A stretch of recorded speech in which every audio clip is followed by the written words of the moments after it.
Hi friends, welcome to my channel. கதை தலைப்பு: பஞ்சு மற்றும் பசுமை பயணம்.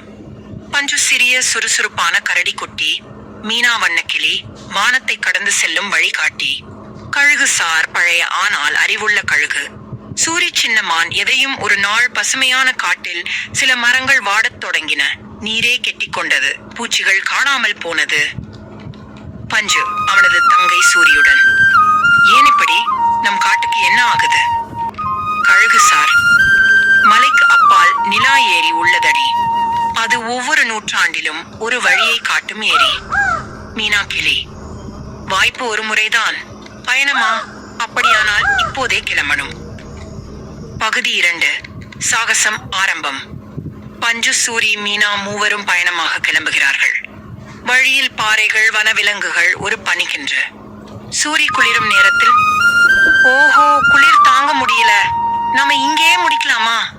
பஞ்சு: நம்ம பயணத்துக்கும் ஒரு நோக்கம் இருக்கு, நம் காட்டை மீட்டிடணும். அவர்கள் ஒரு ஒளிரும் பட்டாம்பூச்சி கூட்டத்தை காண்கிறார்கள். அது வழிகாட்டுகிறது. பகுதி 3. நிலா ஏரி மற்றும் அறிவு. மலைக்கு அப்பால் நிலா ஏரி திகழ்கிறது. அது பேசக்கூடிய ஏரி.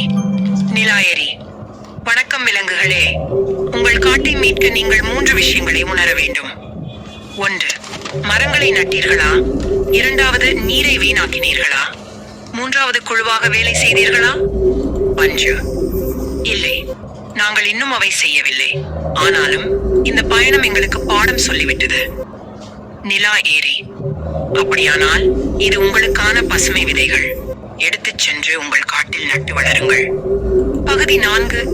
திரும்பும் பாதை புதுப்பித்தல். அவர்கள் வீட்டிற்கு திரும்புகிறார்கள். மற்ற விலங்குகளும் சேர்ந்து கொள்கிறார்கள். மரக்கன்றுகள் நடப்படுகின்றன. சிறிய ஏரி உருவாகிறது. சூரி: இதோ பாருங்க, பச்சையா மேலே முளை தோன்றுது.